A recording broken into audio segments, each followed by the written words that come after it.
App ಕಿ ಅದಾಲತ್ನಲ್ಲಿ film star Kangana Ranaut ಮೇಲಿರುವ ಆರೋಪವೇನೆಂದರೆ ಇವರು ಅವರದೇ ಫಿಲಂ ಇಂಡಸ್ಟ್ರಿಯ ಗ್ಯಾಂಗ್ಸ್ಟರ್ ಎಂಬುದು.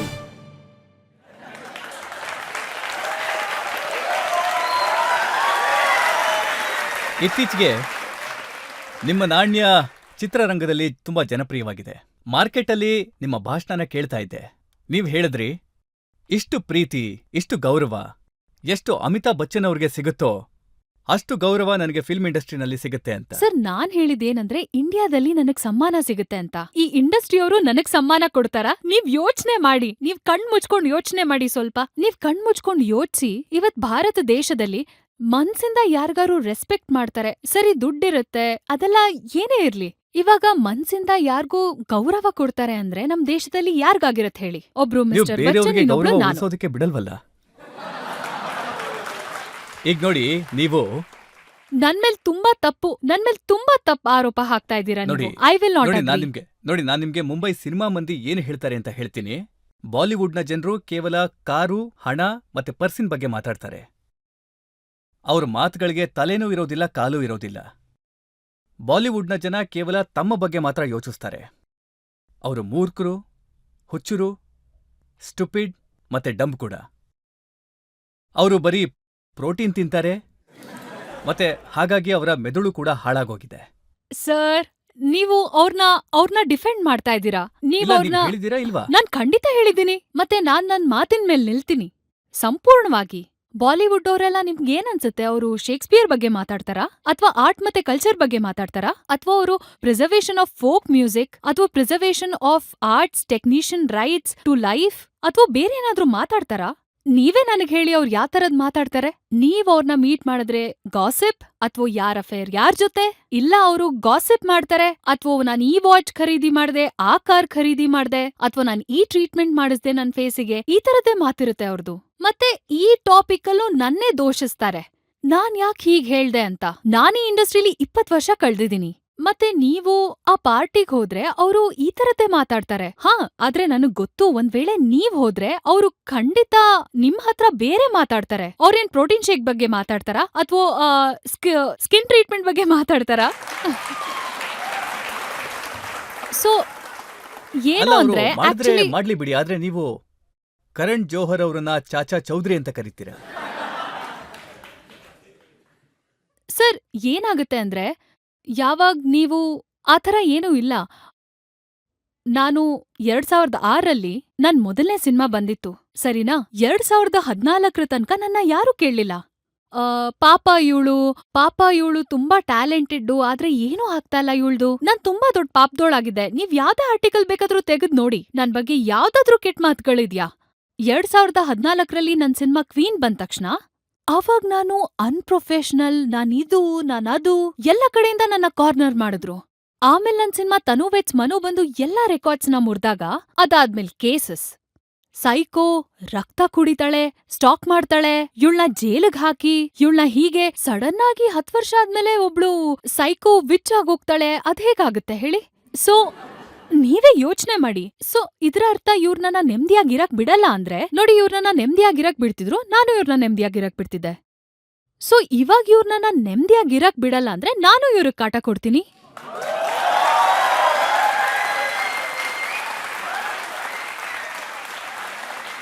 ಸೊ ನೀವು ರಣಬೀರ್ ಕಪೂರ್ಗೆ ಸೀರಿಯಲ್ ಸ್ಕರ್ಟ್ ಚೇಸರ್ ಅಂತ ಹೇಳ್ತೀರಾ? ಅವ್ರ ಸ್ವಾಮಿ ವಿವೇಕಾನಂದ ಅನ್ನೋ ಥರ ನೀವ್ ಹೇಳ್ತಾ ಇದ್ದೀರಾ. ನೀವ್ ಇವ್ರದ್ದು ಹೇಗ್ ವಕಾಲತ್ ಮಾಡ್ತಿದ್ದೀರಾ ಅಂದ್ರೆ, ಮಹಾನ್ಗಿಂತ ಮಹಾನ್ ವ್ಯಕ್ತಿಗಳು ಅನ್ನೋ ಹಾಗೆ. ಇದನ್ ಹೇಳಿ ಇವ್ರೇ ನಗ್ತಿದ್ದಾರೆ. ಅವ್ರು ನಿಮ್ಗೆ ಫಿಲ್ಮ್ ಆಫರ್ ಮಾಡಿದ್ರು? ಅಯ್ಯೋ, ನನ್ ಮನೆಗ್ ಬಂದ್ಬಿಟ್ಟಿದ್ದ.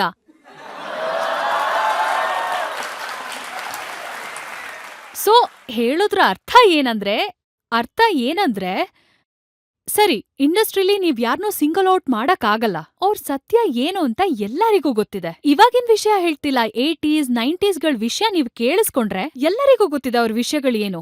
ಡ್ರಗ್ಸ್ ಕೇಸಸ್ ಅವ್ರ ಮೇಲಿದೆ, ಸರಿನಾ? ಟಾಡಾ ಇಂದ ಹಿಡಿದು ಮತ್ತೆ ಈ ಮಧ್ಯಸ್ಥಿಕೆಯಿಂದ ಹಿಡಿದು ಇವಾಗ್ಲೂ ಕೂಡ ಹವಾಲಾ ಇಂದ ಹಿಡಿದು ಈ ತರ ಕೇಸ್ಗಳು, ಮತ್ತೆ ಮೀಟೂನು ಕೂಡ, ಎಲ್ಲಾ ಕೇಸ್ಗಳು ಇವ್ರ ಮೇಲಿದೆ, ಎಲ್ಲದೂ ಇದೆ. ಆದ್ರೆ ಕೆಟ್ಟೋಳ್ ಯಾರು? ನಾನು. ಕೆಟ್ಟೋಳು ನೀವ್ ಎಲ್ರ ನಾನು. ಬಗ್ಗೆನೂ ಏನಾದ್ರೂ ಒಂದ್ ಹೇಳ್ತೀರಾ. ಆಯುಷ್ಮಾನ್ ಖುರಾನಾನ ಸೈಕೋ ಅಂತಂದಿದ್ರಿ.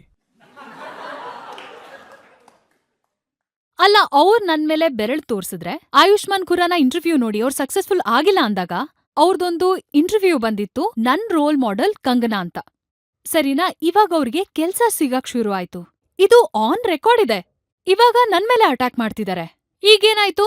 ಯಾಕವ್ರ ಭಾವನೆಗಳೆಲ್ಲ ಬದ್ಲಾಯ್ತು? ಚಮಚಾಗಿರಿ ಮಾಡ್ಕೊಂಡ್ ಕೆಲ್ಸ ಬೇಕಾಗಿರುತ್ತೆ. ಯಾರಾದ್ರೂ ಸ್ಟ್ರೈಟ್ ಫಾರ್ವರ್ಡ್ ಆಗಿ ಹೇಳಿದ್ರೆ ಅವರು ಎಲ್ಲಾರ್ಗಿಂತ ಕೆಟ್ಟೋರಾಗ್ಬಿಡ್ತಾರೆ. ಈ ಮಹಾನ್ ಇಂಡಸ್ಟ್ರಿಯಲ್ಲಿ, ಈ ಪವಿತ್ರವಾದ ಇಂಡಸ್ಟ್ರಿಯಲ್ಲಿ ಯಾರಿಂದನೂ ಯಾರ್ಗೂ ಪ್ರಾಬ್ಲಮ್ ಇಲ್ಲ, ಬರೀ ನಾನ್ ಮಾತ್ರ ಪ್ರಾಬ್ಲಮ್ ಇವ್ರಿಗೆ ಅಷ್ಟೇ. ಅಲ್ಲ, ನಿಮ್ಮ ಡೈಲಾಗ್ಗಳನ್ನ ಹುಡುಕಿ ಹುಡುಕಿ ಹೊಡಿತಾರಲ್ಲ. ನೀವ್ ಹೇಳಿದ್ರಿ ಈ ಸ್ಟಾರ್ ಕಿಡ್ಸ್ ಏನಿದ್ದಾರೆ ಅವರು ಬೆಂದಿರೋ ಮೊಟ್ಟೆಗಳು ಅಂದಿದ್ರಿ.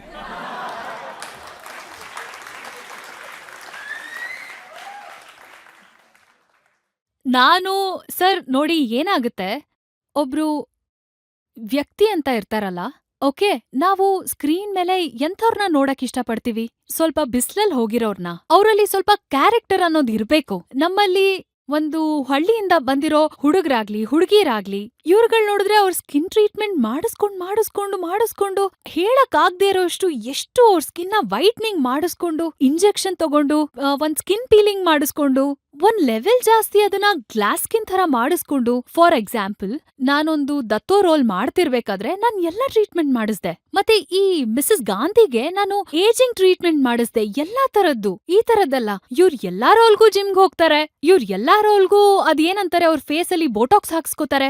ಯಾವ್ದೇ ಇವ್ರ ರೋಲ್ ಇರ್ಲಿ, ಅವ್ರ ಮೇಕಪ್ ಅದೇ ಆಗಿರುತ್ತೆ, ಹಿಂದೆ ಕೂದ್ಲು ಹಾರಾಡ್ತಿರುತ್ತೆ. ಸೊ ಇಂಥದ್ದೆಲ್ಲ ಆನೆಸ್ಟ್ಲಿ ಸರ್, ಯಾರ್ನೂ ಕ್ರಿಟಿಸೈಸ್ ಮಾಡ್ತಿಲ್ಲ ನಾನು. ಸ್ವಲ್ಪ ಇವ್ರು ನ್ಯಾಚುರಲ್ ಆಗ್ಬೇಕಾಗತ್ತೆ.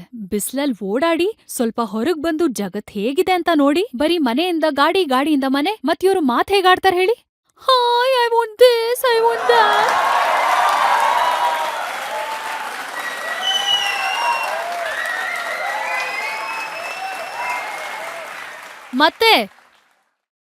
ಮತ್ತೆ ಮುಖ್ಯವಾದ ವಿಷಯ, ಯಾವ ವ್ಯಕ್ತಿಗಳಿಗೆ 40 ವರ್ಷಗಳಾಗಿದೆ, ಯಾವ ಹುಡುಗಿರ್ಗೆ 30-35 ವರ್ಷಗಳಾಗಿದೆಯಲ್ಲ, ಅವ್ರ ಸ್ಟಾರ್ ಕಿಡ್ಸ್. ಅವ್ರ ಮಾತುಗಳು ಕಿಡ್ಸ್ ತರ ಆಡ್ತಾರೆ. ಯೋಚ್ಸಿ, ಒಬ್ಬ 40 ವರ್ಷದ ವ್ಯಕ್ತಿ ಮಗು ತರ ಮಾತಾಡ್ತಿದ್ದಾನೆ, ಹೇಗನ್ಸತ್ ನಿಮ್ಗೆ? ಮತ್ತ ಆ ಹುಡುಗಿರು 30 ವರ್ಷದವ್ರು ಇನ್ನು ಕಿಡ್ ಆಗೇ ಇದಾರೆ. ಅವ್ರೊಂದು ಪಿಂಕ್ ಗ್ಲಾಸ್ ಕೈಲಿ ಹಿಡ್ಕೊಂಡಿರ್ತಾರೆ. ಅವ್ರು ನೋಡಿದ್ರೆ ಒಂದು ಮಗು ತರ ಅಳ್ತಿರ್ತಾರೆ.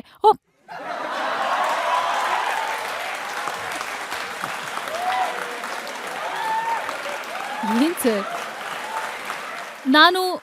ಸರ್, ನೀವ್ ಇದನ್ ನೋಡ್ತೀರಾ, ಇವ್ರಿಗೆಲ್ಲ ನಾನ್ ಏನ್ ಹೇಳ್ತೀನಿ ಅಂತ. ಆದ್ರೆ ನೀವ್ ಯೋಚ್ಸಲ್ಲ ನನಗೆಷ್ಟು ಟ್ರಾಮಾ ಆಗುತ್ತೆ ಅವ್ರನ್ನ ಮೀಟ್ ಮಾಡ್ದಾಗ ಅಂತ. ನಾನ್ ಯೋಚಿಸ್ತಿರ್ತೀನಿ, ಇದೇನಾಯ್ತು, ಇದೇನ್ ನೋಡ್ದೆ ನಾನು, ಮೈ ಗಾಡ್. ನನ್ಗೂ ಕೂಡ ಅನ್ಸತ್ತಲ್ವಾ, ಅವ್ರನ್ನ ಮೀಟ್ ಮಾಡಿ ಎಷ್ಟು ಟಾರ್ಚರ್ ಆಗುತ್ತೆ. ಅದನ್ಯಾರೋ ನೋಡಲ್ಲ. ಆದ್ರೆ ಅಂಥ ವ್ಯಕ್ತಿಗಳು ಸಿನಿಮಾನ ಆಫರ್ ಮಾಡಿದಾಗ ನೀವು ಒಪ್ಕೊಳಲ್ವಾ? ನನಗೆ ಸಲ್ಮಾನ್ ಖಾನ್ ಜಿ ಅವ್ರಿದಾರಲ್ಲ, ಅವರು ಬಜ್ರಂಗಿ ಭಾಯ್ಜಾನ್ ಮತ್ತೆ ಸುಲ್ತಾನ್ ಆಫರ್ ಮಾಡಿದ್ರು. ಶಾರುಖ್ ಖಾನ್ ಜೊತೆನೂ ಕೂಡ 0 ಆಫರ್ ಆಗಿತ್ತು. ಅಮೀರ್ ಖಾನ್ ಜೊತೆನೂ ಕೂಡ ಸ್ಕ್ರಿಪ್ಟ್ ಅಲ್ಲಿ ಕೆಲಸ ಮಾಡೋ ಮಾತುಕತೆ ಆಗ್ತಿತ್ತು. ಮತ್ತೆ ನೋಡಿ, ಈ ತರ ನೋಡಿ, ಒಬ್ಬ ವ್ಯಕ್ತಿ ಆದ್ರೆ ಈಗ ಬಜರಂಗಿ ಭಾಯ್ಜಾನ್ ಅಂತೂ ತುಂಬಾ ಒಳ್ಳೆ ಸಿನಿಮಾ ಆಗಿತ್ತು. ಆದ್ರೆ ನೀವ್ ನನ್ ಮಾತ್ ಕೂಡ ಕೇಳಿಸ್ಕೊಳ್ಳಿ. ಆಯ್ತು, ಕೇಳಿಸ್ಕೊಳ್ತೀನಿ. ಸರ್, ಏನಾಯ್ತು ಅಂದ್ರೆ, ನಾನ್ ಯಾವಾಗ 2006ರಲ್ಲಿ ಸ್ಟ್ರಗಲ್ ಶುರು ಮಾಡದ್ನಲ್ಲ, ಆ ಸಮಯದಲ್ಲಿ ನಾನು ತುಂಬಾ ಕೆಲ್ಸ ಹುಡುಕ್ದೆ. ನಾನ್ ನಿಮ್ಗೆಲ್ಲ ಸೀರಿಯಸ್ ಆಗಿ ಹೇಳ್ತಾ ಇದ್ದೀನಿ, ತುಂಬಾ ಕೆಲ್ಸ ಹುಡುಕ್ದೆ. ಇವ್ರಲ್ಲಿ ಒಬ್ರು ಕೂಡ ನನಗ್ ಕೆಲ್ಸ ಕೊಡ್ಲಿಲ್ಲ. ಯಾರು ಕೂಡ ಕೆಲ್ಸ ಕೊಡ್ಲಿಲ್ಲ. ಆಸ್ ಒಂದ್ ಹಿಂದ್ಗಡೆ ನಿಂತ್ಕೊಳ್ಳೋ ರೋಲು ಕೊಡ್ಲಿಲ್ಲ. ಯಾಕಂದ್ರೆ ಆವಾಗ ನಾನ್ ಎಲ್ಲಾ ರೀತಿ ಕೆಲ್ಸ ಮಾಡ್ತಿದ್ದೆ. ಹಿಂದೆ ನಿಂತ್ಕೊಳ್ಳೋ ಕೆಲ್ಸ ಕೂಡ ಕೊಡ್ಲಿಲ್ಲ ನನ್ಗೆ ಇವ್ರು. ಆಮೇಲೆ ನಂದೊಂದ್ ಫಿಲ್ಮ್ ಬರುತ್ತೆ. ಆ ಫಿಲ್ಮಲ್ಲಿ ನಾನೇ ಆ ಫಿಲ್ಮಲ್ಲಿ ಹೀರೋ. ನೀವೇ ಯೋಚನೆ ಮಾಡಿ, ನಾನೇ ಆ ಫಿಲ್ಮ್ ಹೀರೋ, ಕ್ವೀನ್. 2014ರಲ್ಲಿ ನಂಗೆ ಸಕ್ಸಸ್ ಸಿಕ್ತು. ಆವಾಗ ಇವ್ರೆಲ್ಲ ನನಗ್ ಕಾಲ್ ಮಾಡ್ತಾರೆ, ನಮ್ಗೂ ನೀನ್ ಬೇಕು, ಫೋನ್ ಮೇಲ್ ಫೋನ್, ಎಲ್ಲಾ ಫಿಲ್ಮು ನನ್ಗ್ ಆಫರ್ ಆಗುತ್ತೆ. ಆದ್ರೆ ಇವಾಗ ಆಡಿಯನ್ಸ್ ಜೊತೆ ನನ್ ಸಂಬಂಧ ಹೇಗಿತ್ತು ಅಂದ್ರೆ, ಅವ್ರ್ ನನ್ನ ನೋಡಕ್ ಇಷ್ಟಪಡ್ತಾ ಇದ್ರು. ಅವಾಗ ನನ್ಗ್ ಏನ್ ಅನ್ಸ್ತು ಅಂದ್ರೆ, ಇದು ನನ್ಗೆ ತುಂಬಾ ಒಳ್ಳೆ ಆಪರ್ಚುನಿಟಿ. ಒಂದ್ ಮಹಿಳೆಗೆ ಇಂಥ ಆಪರ್ಚುನಿಟಿ ಸಿಕ್ಕಿರಲ್ಲ ಅಂತ ಅನ್ಸ್ತು. ಮುಂಚೆ ಬಂದಿರ್ಬೋದು, ನೋಡಕ್ ಹೋದ್ರೆ ವೈಜಯಂತಿ ಮಾಲಾ ಅವರು, ಶ್ರೀದೇವಿ ಜಿ ಅವರು ಸ್ವತಃ ಅವ್ರ ಬಲದಿಂದ ಕೆಲ್ಸ ಮಾಡ್ತಾ ಇದ್ರು. ಸೊ ನನಗನ್ಸ್ತು, ಇವಾಗ ನೋಡಿ, ಒಂದ್ ದೊಡ್ಡ ಮರದ ಕೆಳಗಡೆ ಒಂದು ಚಿಕ್ಕ ಮರ ಯಾವತ್ತೂ ಬೆಳೆಯಕ್ ಸಾಧ್ಯ ಇಲ್ಲ ಅಲ್ವಾ? ಸೊ ನನಗೆ ಗೊತ್ತಿತ್ತು, ಈಗ ಯಾವ್ದೇ ಒಂದ್ ಸಿನಿಮಾದಲ್ಲಿ ಅಮೀರ್ ಖಾನ್ ನನಗ್ ಒಳ್ಳೆ ಪರ್ಫಾರ್ಮೆನ್ಸ್ ಮಾಡಕ್ ಬಿಡ್ತಾರ? ನೀವೇ ಯೋಚನೆ ಮಾಡಿ ಹೇಳಿ. ಒಬ್ಬ ಸಲ್ಮಾನ್ ಖಾನ್ ಸಿನಿಮಾದಲ್ಲಿ ಒಂದ್ ಹೀರೋಯಿನ್ ಎಕ್ಸಿಸ್ಟೆನ್ಸ್ ಏನಿರುತ್ತೆ. Salman Khan is such a larger than life star. So ನನಗನ್ಸ್ತು ಈ ದೇಶದ ಮಹಿಳೆಯರಿಗೆ ನಾನೊಂದ್ ಉದಾಹರಣೆ ಆಗ್ಬೇಕು. ನಾವೇ ಖುದ್ದಾಗ್ ಮಾಡ್ಬೇಕು. ನಾವ್ ಬೇರೆಯವ್ರ ಕೆಳಗೆ ನೀವ್ ಹೇಳೋ ಹಾಗೆ ನನ್ಗ್ ಈಸಿ ಆಗಿರ್ಲಿಲ್ಲ. Temptation to let go of working with such big, ಒಂದ್ ರೀತಿಲ್ ನೋಡಕ್ ಹೋದ್ರೆ ಅವರು they are giants of the industry. ನೋಡಕ್ ಹೋದ್ರೆ ಅವರಿಂದ ತುಂಬಾನೇ ಕಲಿಬಹುದು. ಮತ್ತೆ these people are the people who are my friends. You know, especially Salman is a very dear friend and then Aamir is such so nice. So ನಾನ್ ಆ ಆಪರ್ಚುನಿಟೀಸ್ನೆಲ್ಲ ಕಳ್ಕೊಂಡೆ. ಆದ್ರೆ ಅದ್ರ ಹಿಂದೆ ನನ್ ಸ್ಟ್ರಾಟರ್ಜಿ ಕೂಡ ಇತ್ತಲ್ಲ. ಅದೇ ನಾವ್ ಮಹಿಳೆಯರು ಕೂಡ ಏನಾದ್ರೂ ಮಾಡ್ಬೇಕಲ್ವಾ? ಎಲ್ಲಾ ಖಾನ್ಗಳ ಸ್ಟ್ರಾಟಜಿ ಕೂಡ ಅರ್ಥ ಆಯ್ತು. ನಿಮ್ದೇನಾಗಿತ್ತು? ಈಗ ಅಕ್ಷಯ್ ಕುಮಾರ್ ಅವ್ರಿಗೂ ಇಲ್ಲ ಅಂತಂದ್ಬಿಟ್ರಿ. ಅಕ್ಷಯ್ ಕುಮಾರ್ ನನ್ನ ಹತ್ರ ಫಿಲ್ಮ್ ತರ್ತಿದ್ದಾರೆ, ಸಿಂಗ್ ಇಸ್ ಬ್ಲಿಂಗ್. ಮತ್ತೆ ಇನ್ನೊಂದಿತ್ತು ಅದೇ ತರದ್ ಯಾವ್ದೋ, ಬಿಡಿ. ಅಲ್ಲ, ಅವ್ರು ಮಾಡೋದೇ ಅಂತ ಸಿನಿಮಾ, ಪಾಪ ಏನ್ ಮಾಡ್ತಾರೆ? ಸೊ ನನ್ಗೆ ಒಂದು ಆಪರ್ಚುನಿಟಿ ಸಿಕ್ತು. ಒಂದ್ ಮಹಿಳೆ ಆಗಿ ನಂದೇ ಒಂದ್ ವ್ಯಕ್ತಿತ್ವ ಆಯ್ತು ಸರ್. ಈ ದೇಶದಲ್ಲಿ ಒಂದ್ ಮಹಿಳೆಗೆ ಅವ್ರದೇ ವ್ಯಕ್ತಿತ್ವ ಮಾಡ್ಕೊಳ್ಳೋದಕ್ಕೆ ಎಷ್ಟ್ ಜನಕ್ ಆಪರ್ಚುನಿಟಿ ಸಿಗುತ್ತೆ. ನಾನ್ ಅಸ್ತಿತ್ವನ ಮಾಡ್ಕೊಂಡೆ. ಮತ್ತೆ ಎಷ್ಟು ಸಮರ್ಥ ಮಹಿಳೆಯರಿದಾರಲ್ಲ. ಸೊ ಇವತ್ ನೋಡಕ್ ಹೋದ್ರೆ, ಇವತ್ತು ನಮ್ಮ 3 ಟೈಮ್ಸ್ ಪ್ರೈಮ್ ಮಿನಿಸ್ಟರ್ ಆಗಿದಾರಲ್ಲ, ಅವ್ರ ಬಗ್ಗೆ ನಮ್ಗೆ ಏನೂ ಗೊತ್ತೇ ಇಲ್ಲ. ಅವ್ರ ಜೀವನ ಹೇಗಿತ್ತು, ಹೇಗಿರ್ಲಿಲ್ಲ, ಏನೂ ಗೊತ್ತಿಲ್ಲ.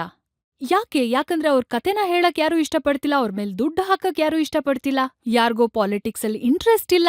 ಮತ್ತೆ ನಿಮ್ಗೆ ಈ ಪೊಲಿಟಿಕ್ಸ್ ಸಿನಿಮಾದಲ್ಲಿ ಕೆಲಸ ಮಾಡ್ಬೇಕು ಅಂತಿದ್ರೆ ಸರಿ, ನೀವು ರೆಡಿ ಆಗ್ಬೇಕು ಈ ಕತ್ ಕುಯಿಸ್ಕೊಳ್ಳೋದು ಬೇರೆ ಎಂಥ ವಿಷಯಗಳಿಗೆ.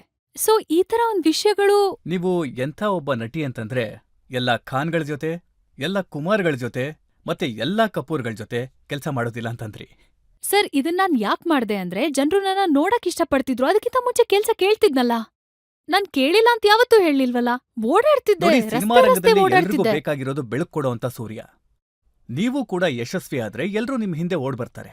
ಹಾ, ಇವಾಗ ಸೂರ್ಯ ಎಲ್ಲಾರ್ಕಿಂತ ಜಾಸ್ತಿ ಹೊಳಿತಿದ್ದಾನೆ ಅಂದಾಗ ನಾನ್ ಯಾಕೆ ಸೈಡ್ ರೋಲ್ ಮಾಡ್ಲಿ?